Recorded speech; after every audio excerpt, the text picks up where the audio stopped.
PodCastle, episode 626 for May 12th, 2020. A PodCastle double feature featuring A Sharp Breath of Birds by Tina Connolly and A Guide to Birds by Song After Death by A.C. Wise. Rated PG-13.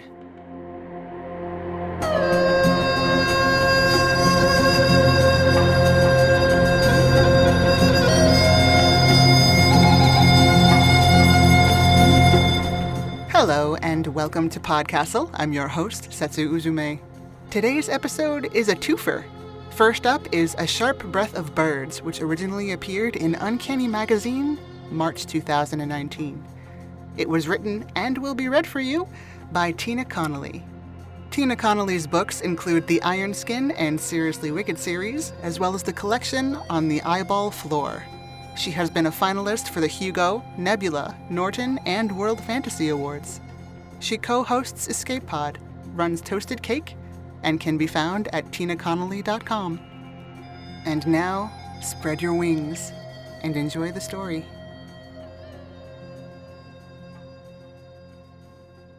A Sharp Breath of Birds by Tina Connolly.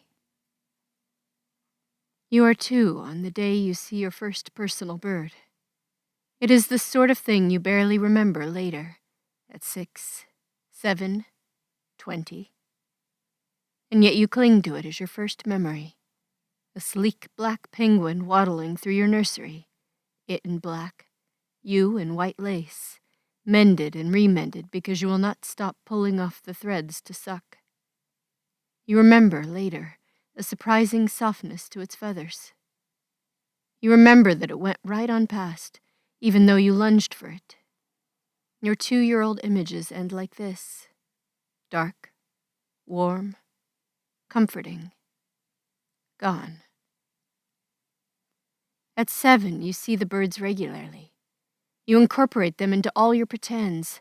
There is always some princess carried off by a bird to a nest made of raven feathers and filigreed spoons and shiny bits of silvered foil.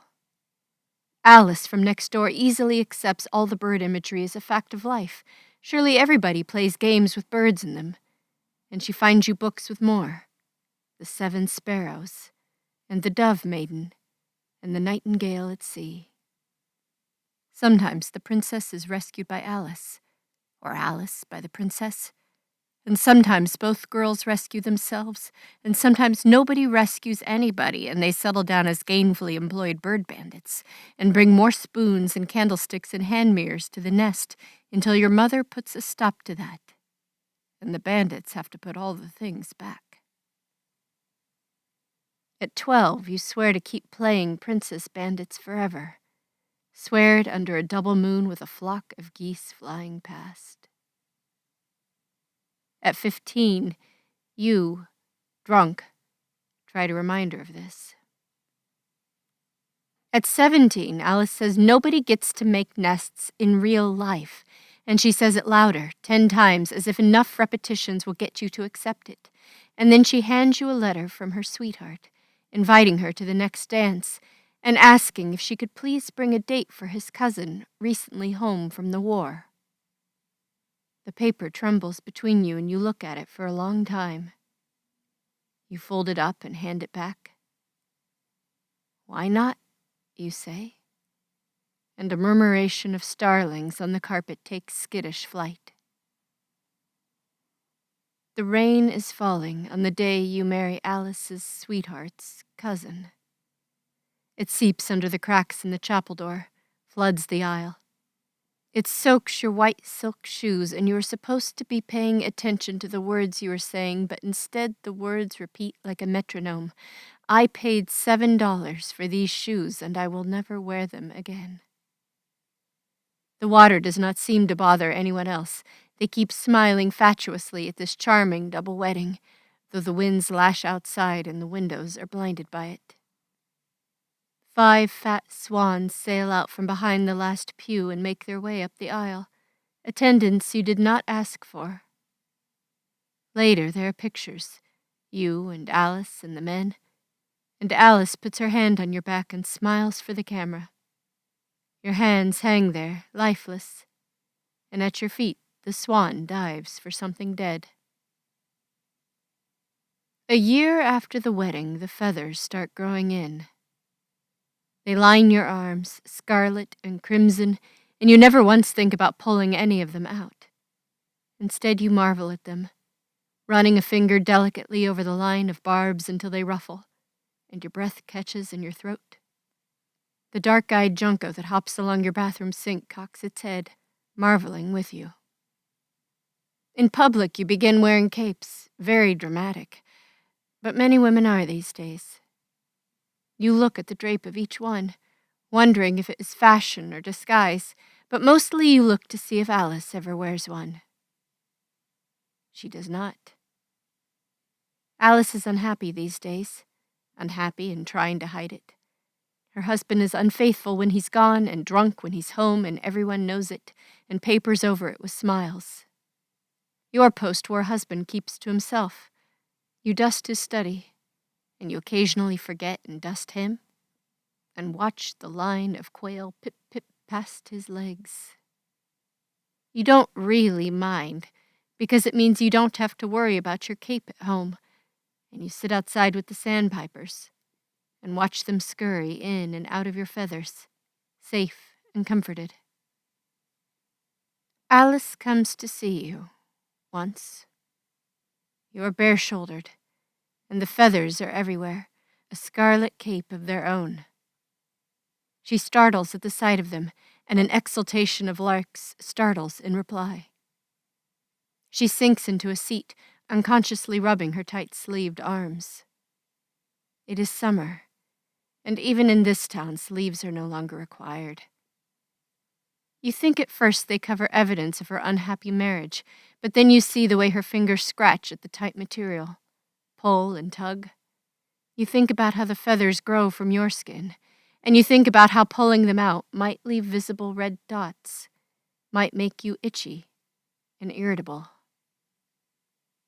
So quietly you talk of anything else, stories and books and plays and music, and nothing about birds, nothing about silver, nothing about nests. Until Alice is laughing like the old days and promises to come see you again the next time her husband is out of town. She will not, you know.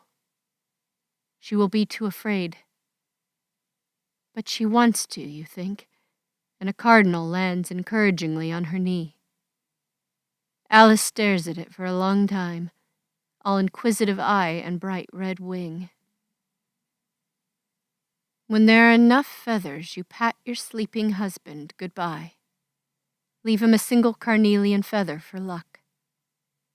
You climb out of your attic window and onto the roof of the house. Your wings snap out, clap against the night sky, startle 5 ruby-throated hummingbirds and a bat. The night is black, and the stars shine in it like little scraps of silvered foil. Hummingbirds in tow, you fly across town to see if, just perhaps, someone is staring out of their bedroom window, awake and in need of rescuing. The hummingbirds drop off along the way, but you pick up a pair of hunting owls and a stream of swifts up far too late. So when you arrive for the rescue, it is in the company of a comforting host of feathers and down. But what you find instead is Alice, standing there. Alice, awake, on her own roof, smiling at you. And behind her something unfolds with a snap and your breath hitches at the sight. Alice, ready, with wings as bright and wide and crimson as your own.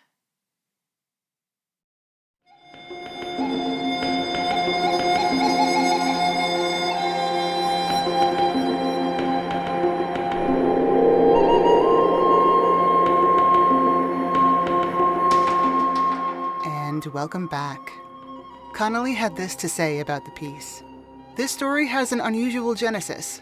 The artist Laura Christensen invited a bunch of writers to each write a companion story to one of her pieces for an anthology she was creating called Then Again. Laura works with vintage photographs and then paints extra details to turn them into surreal and striking images.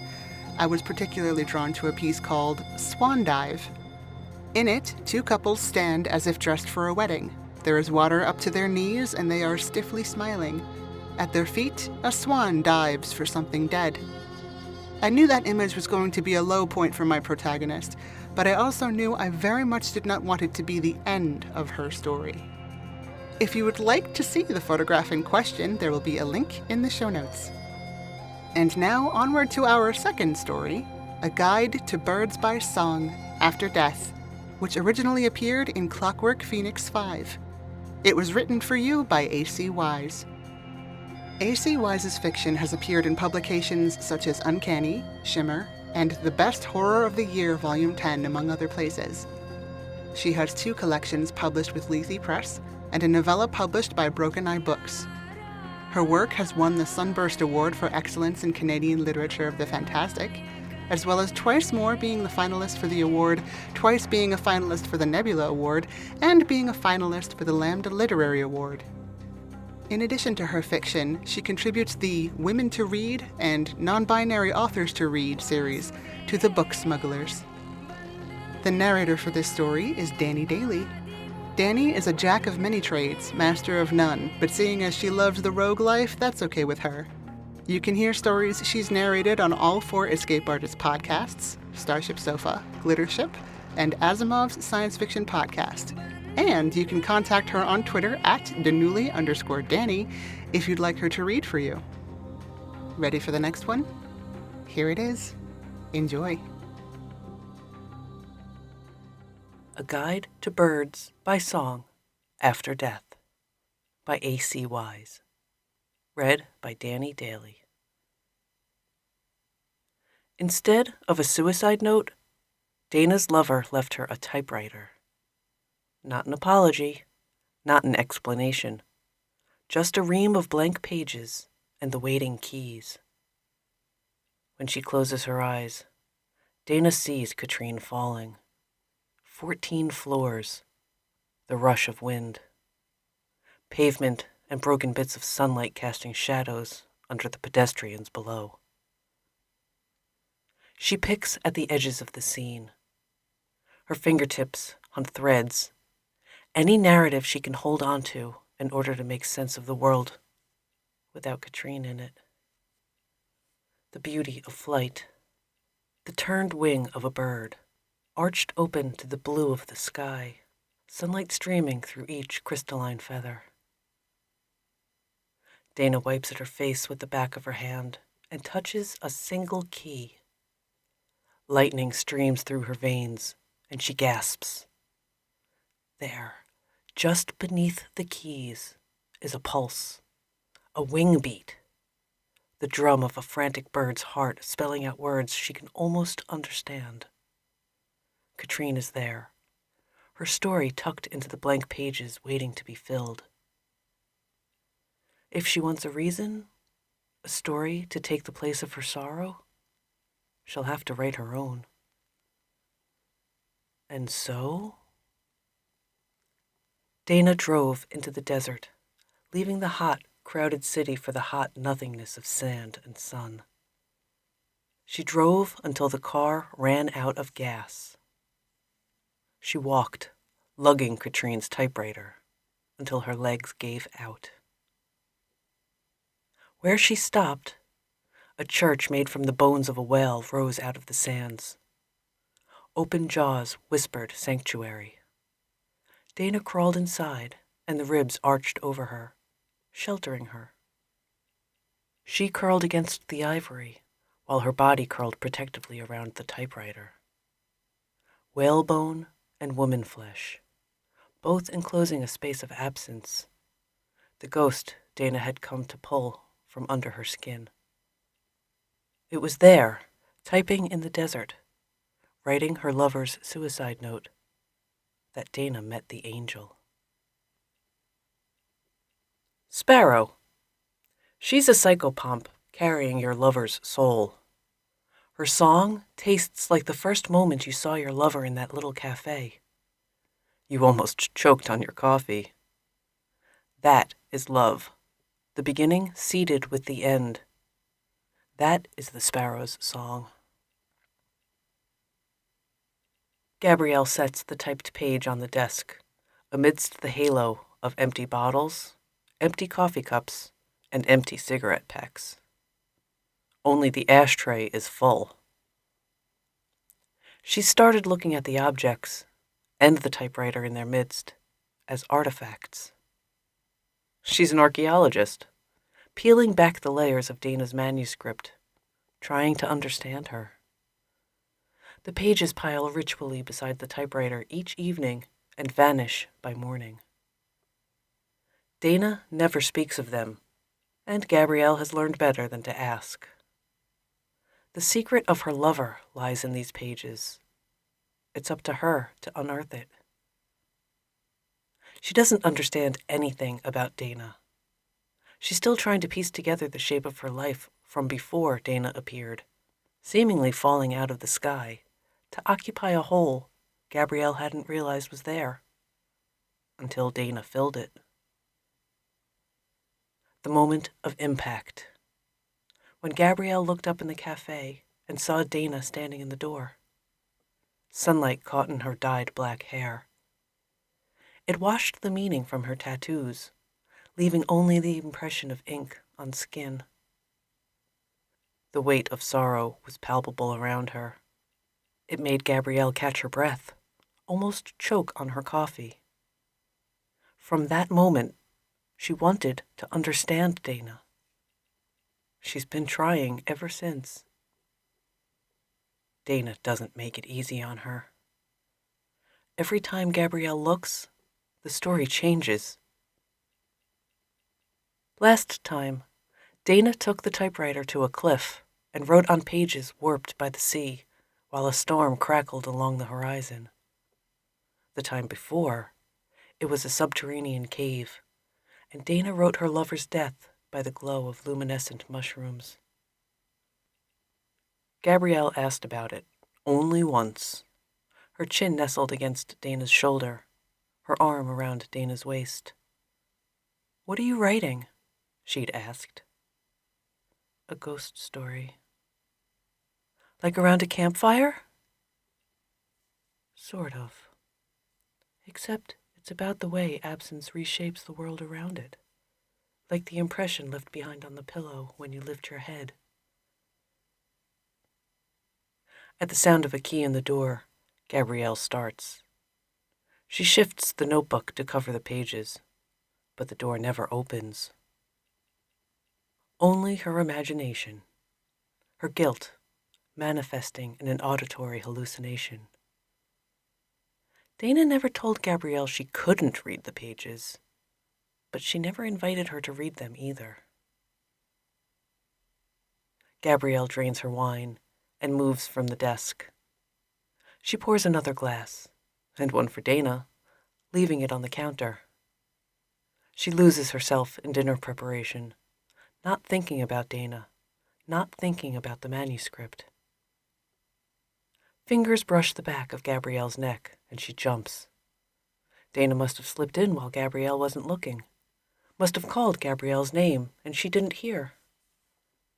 Gabrielle brings plates to the table. The untouched wine glass remains on the counter. Her own is stained with imprints of her lipstick.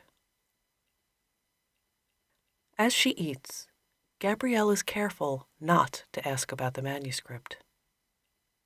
She doesn't even glance toward the desk or the typewriter. The sun sets, and shadows creep over the litter of bottles and coffee cups.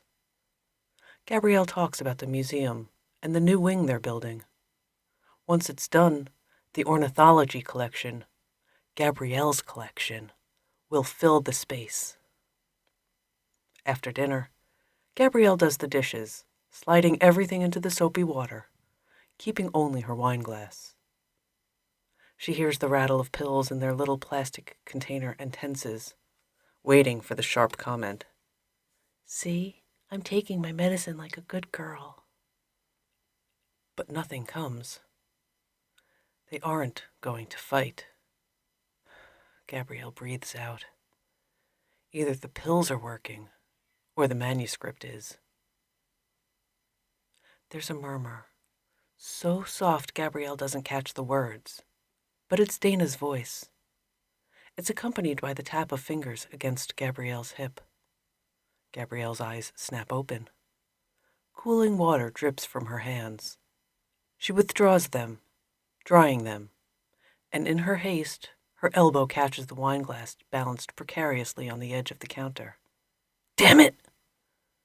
She crouches, shaking unaccountably as she sweeps broken glass into her bare palms. It slices her, and she hisses surprise, letting the pieces tumble back to the floor. Drops of blood tap, tap, tap the blonde wood. But Dana's fingers are on her shoulder, pulling her away. She lets the glass scatter, brushes off her palms, and stands. Her cheeks are wet. Steam from the dishwater?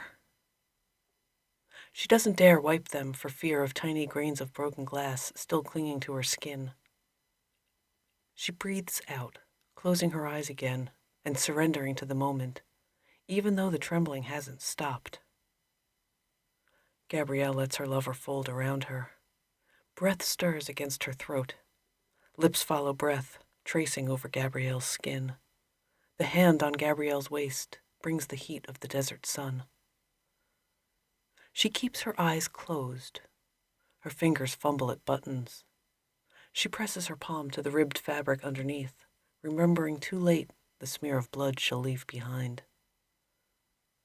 The cloth's texture writes itself on Gabrielle's skin. She nearly trips up the steps to the half floor holding the bed. The eerie, Dana's word for it. If she keeps her eyes closed, nothing can spoil this moment. She doesn't need to see Dana's face. The fingers sure on Gabrielle's skin are enough. This, here, now, it's good. Better than it's been in a long time. Maybe she shouldn't. But it's so good, and it's been so long. Pleasure builds like a rush of wind, like the ground rising up to meet her. Impact.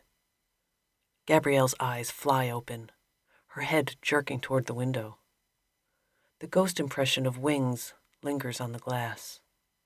The violence jolts. A moment too late. A shock of another kind is already running through her. A gasp slipping free as she comes. Morning dove. She's deceptive. You think there's only one layer to her sorrow, the weeping sound she makes as though her heart is broken. But there is also the whistle of her wings as she takes flight. It is the sound of rushing air. It is the last sound your lover heard as she fell.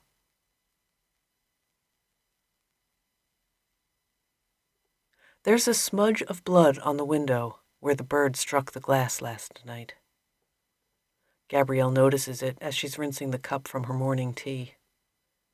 The memory of impact jars her, and she catches her breath. She glances toward the Erie, before remembering she woke up alone. Sometime in the night, she heard the distinct clack of keys. But her limbs stayed heavy, trapping her in the bed, and sleep dragged her back down. The second time, her sleep was deep enough that she never heard Dana leave. Gabrielle pulls cleaning supplies from under the sink and climbs onto the counter. The window is stiff with years of paint and humidity, but Gabrielle gets it open. Balancing precariously, she reaches out as far as she can. Her muscles are pleasantly sore, her skin raw and tingling. She hasn't showered yet, putting it off for as long as possible. It's silly, a teenage thing, like when she was in high school and bought the same kind of perfume as the girl she had a crush on. Not so she could wear it, but so she could spray it on her pillowcase before going to sleep each night. She wants to hold on to the scent of Dana, pressed into her skin. She cherishes the faint nail marks left on her body. Distracted, Gabrielle slips. Her arms pinwheel a moment, trying to catch herself on the window frame. She misses. Her cheek strikes the counter on the way down, and stars pop, bright, behind her eyes. Dazed, she lies on the floor, staring at the ceiling. When she turns her head, a stray page lies inches from her face. She must have knocked it over when she fell. Sitting up, she reaches for it, but pauses.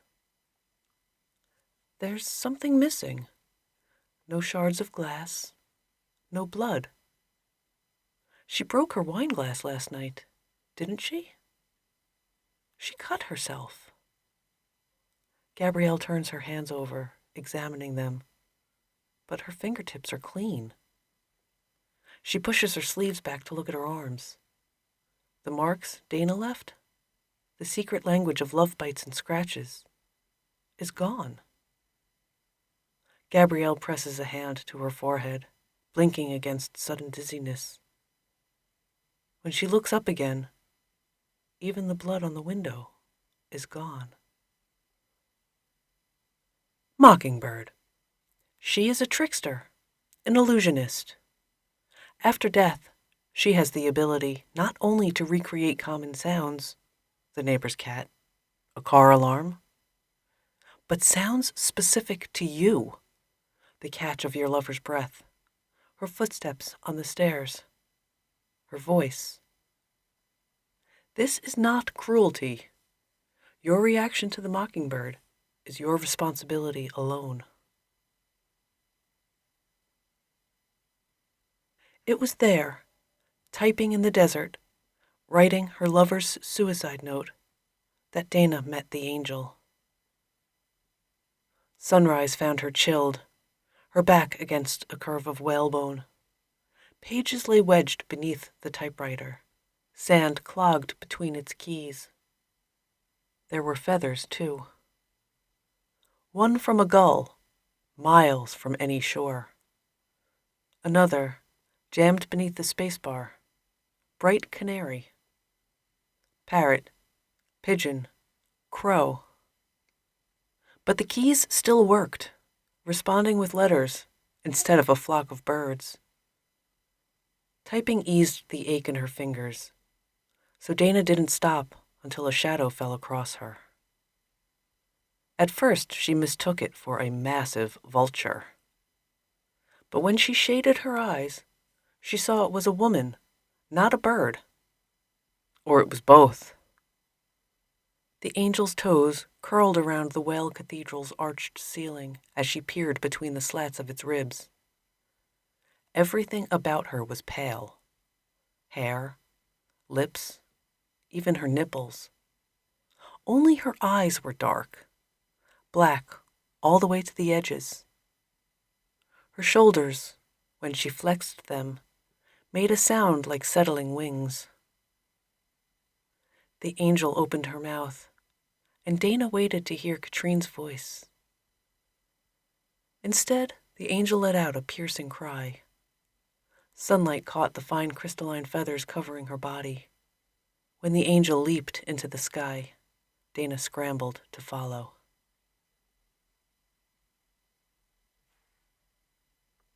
Storm Petrel. Her song is a rush, a voice too eager to get the words out, afraid of losing ground.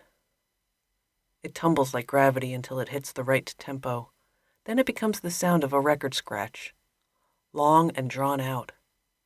It is the sound of your first fight with your lover. Vinyl pulled from beneath the needle, then shattered against the wall. There's a bird in the apartment. Gabrielle drops her keys, startled at the unmistakable whir of trapped wings. She reaches for the light, heart hammering, but the sound doesn't come again. Nothing. The apartment is empty. The window above the sink is closed. Gabrielle pours wine to calm her nerves. What would make her think a bird had gotten in? Dana's desk is immaculate. All the bottles and cups gone, loose pages stashed out of sight. The typewriter gleams in the late afternoon light. Gabrielle runs a finger over its keys, resisting the impulse to check between them for feathers. She opens her laptop and searches for whale bones in the desert. Her stomach twists, and she almost closes the tab before scanning the results. Images appear. Bones laid flat, broken, scarcely recognizable as whales. What did she expect? An actual cathedral entered through propped open jaws? A vaulted arch of ribs leading to the altar of the tail? She shuts the laptop before she can search for Katrine's name. Katrine existed. Dana loved her, and she fell. That's all. To distract herself, Gabrielle pulls the proofs for the museum's latest catalog from her work bag. Pages filled with beautiful hand-drawn illustrations showing details of wings, feathers, beaks, claws. Mockingbird, mourning dove, sparrow. When a subtle ache starts behind her eyes, she sets the pages aside, glancing at the door. Dana should be home by now. Gabrielle moves to the desk, presses a hand flat against the stacked manuscript, fingers itching to rifle through the pages. A ghost story is about absence, the way something that isn't there shapes what's left behind. The spaces between the words, the spaces around them. Maybe that's where Gabrielle should be looking for her answers.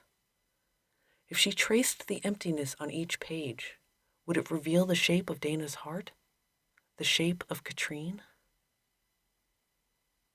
Gabrielle fans the pages, but doesn't lift them. In all her writing and rewriting, what is it Dana isn't saying about Katrine? What is the absence hiding? Falling. The beauty of flight. It's almost romantic. A loveliness covering something ugly, harsh. Something Dana can't bring herself to write. Bloody water filling the tub, dripping on the tiles. Wet ropes of hair and cooling flesh starting to soften around hard bones. Maybe her dead lover's name wasn't even Katrine. For a moment, Gabrielle feels it. The ghost winding between the words, pressing up, pressing back against her palm. It's almost a heartbeat, tapping out words, a name. She yanks her hand back. A shadow darts past, whittering overhead. The rustle of feathers, the panicked flight of wings.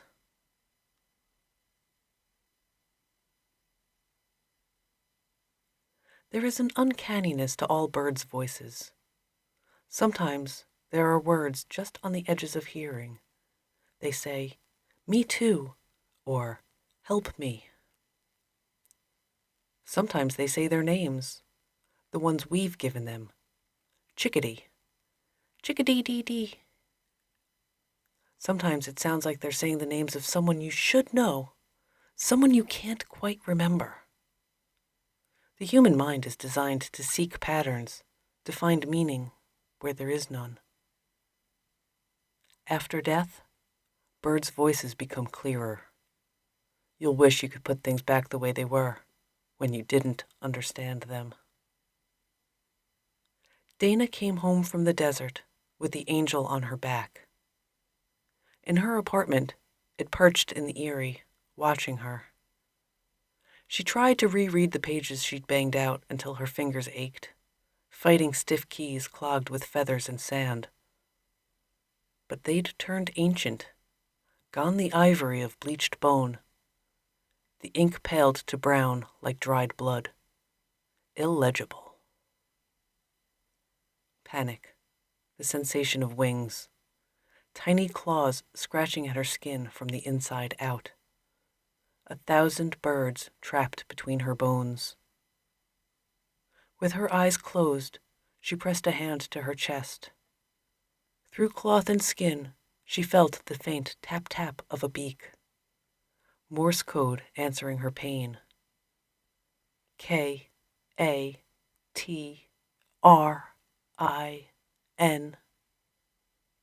Her pulse drummed a response. I'm here.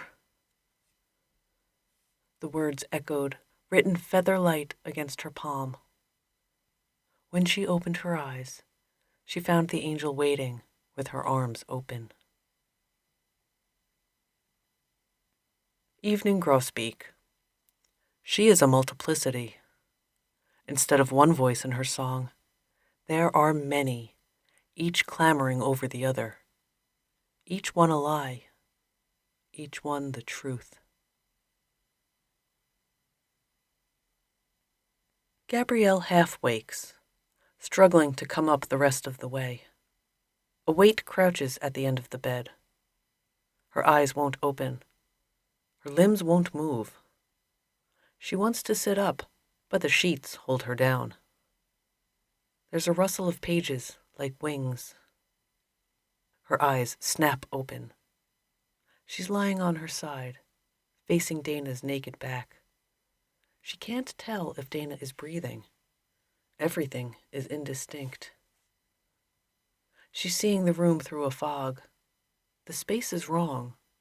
She wants to reach for her lover, but can't. Her eyes snap open. She is alone. But footsteps climb toward her. She can't see, can't wake up, can't get away. Her eyes snap open. Dana's naked back faces her, furrows scored deep into the skin, welling with fresh blood.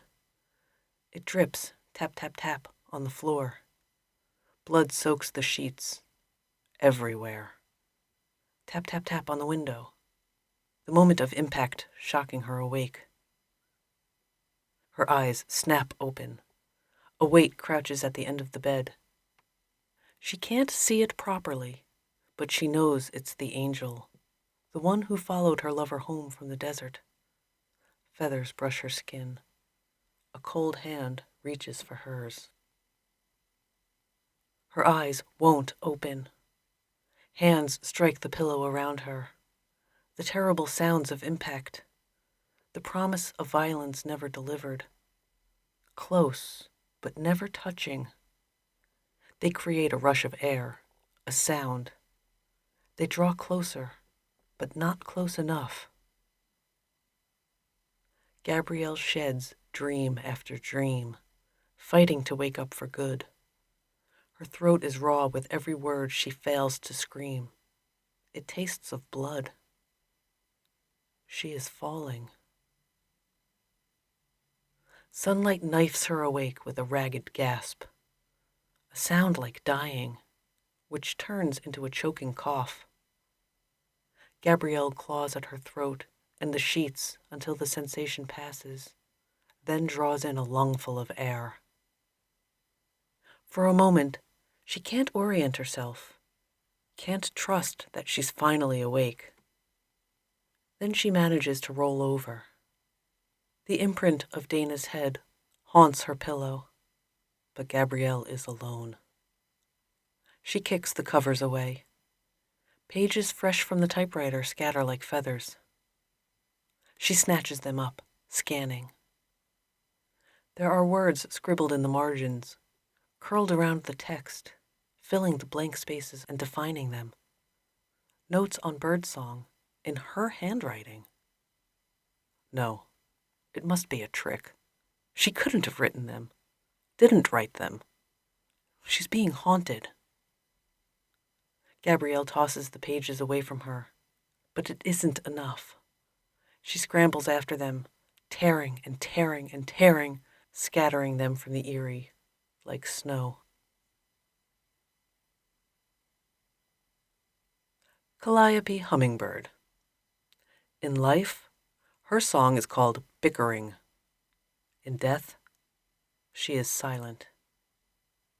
You find yourself wishing she would speak again, even to argue, even to weep or scream. but she only looks at you with bright eyes, withholding judgment, withholding forgiveness, withholding her song.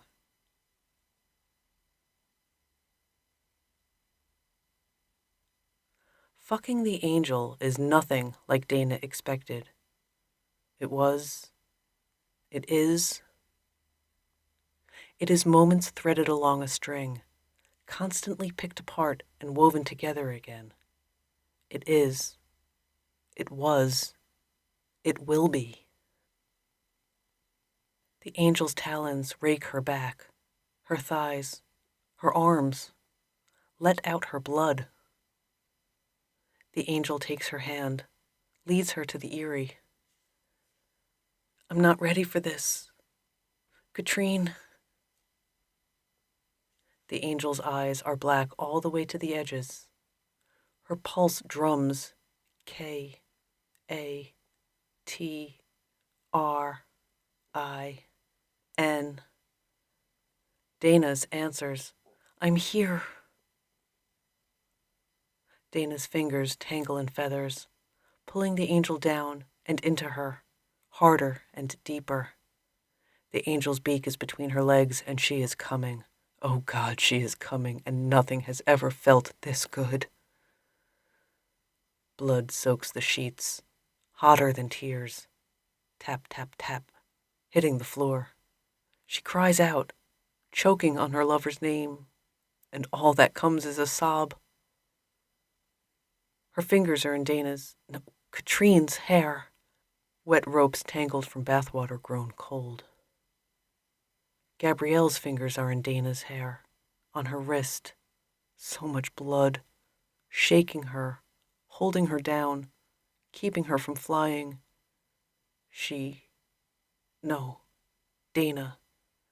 Dana brought the angel back from the desert. Dana holds Katrine, soothes the goose-pimpled flesh where the pin feathers have torn free, gathering bloody feathers and keeping them from scattering in the wind. She will hold on until the shaking stops. She will never let go. Fucking the angel is. Gabrielle tears the pages until there is nothing left, only blood and feathers covering the bed. She pulls the angel into her, deeper, harder. She comes, and she is all alone. Loon. There is much debate over her song. Is she laughing or crying? Is it a lonely sound or an invitation to join in her joke? Do you think death will make it easier to tell? Gabrielle opens the apartment door to bird song. A robin, a pigeon, a thrush, a high nattering yell, and one that sounds like a question asked over and over again. A macaw, an owl, a peacock's scream. She drops her keys, throwing her arms up to cover her eyes as wings rush overhead. When she lowers her arms, her iPod glows at her from the docking station, a single word scrolling across the screen. Bird song. Her fingers shake as she turns the player off. The cacophony stops. Dana? Hello? The silence is thick, a presence filling every corner of the room. Dana? Part of her knows there won't be an answer, but she wants one, needs one so badly it hurts. She needs something to still the flutter of her pulse, so close beneath the surface of her skin. The pills by the sink aren't cutting it anymore. That's why she stopped taking them. That's why.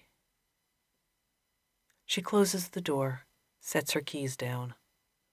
The window over the sink is open. There's a smear of blood on the glass, almost like a fingerprint. A breeze rustles the papers on Dana's desk, peeling them from their neat pile and scattering them around the room. Gabrielle's head throbs, the edges of a migraine coming on. She reaches for the pill bottle, knocks it over.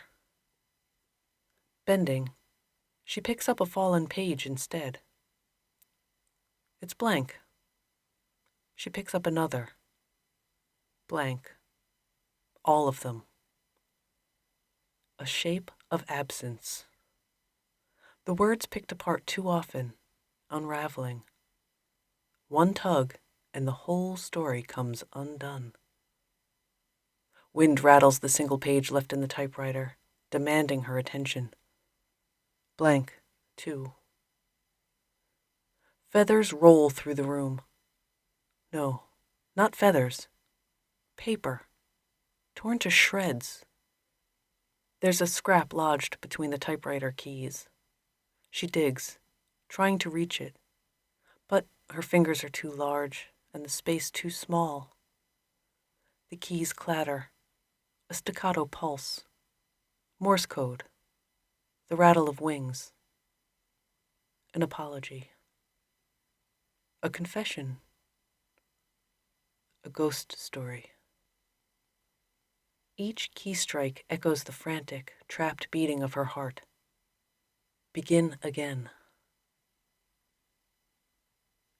She waits for the door to open, the sound of Dana coming home to prove her wrong. But the only answer in the silence is the frantic scrabble of the typewriter and the shiver hum of wings. Words crowd the blank spaces of the page, responding to the strike of her fingers. She shakes. Tears roll down her cheeks. Haunted. Instead of a suicide note, Gabrielle's lover left her a typewriter.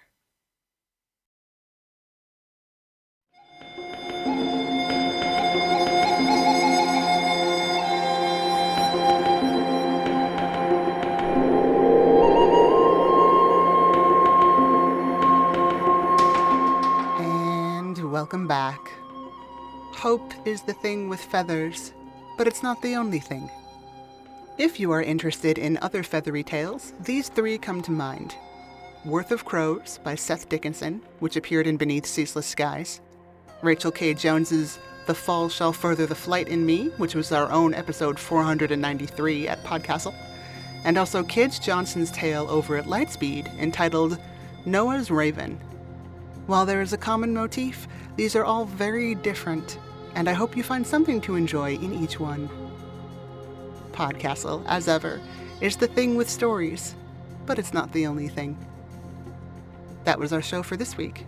On behalf of everyone here at PodCastle, our audio engineer Peter Baravesh, our forum moderator Aussie Cat, your co-editors Jen Albert and Sheree Clark, along with all of our fantastic first readers, including Julia Patt, Catherine McMahon, Eleanor Wood, Matt Dovey, Aidan Doyle, Hamilton Perez, Amalia Harrington, Kai Hudson, Devin Martin, Ace Ratcliffe, Julian Jarboe, and Craig Jackson.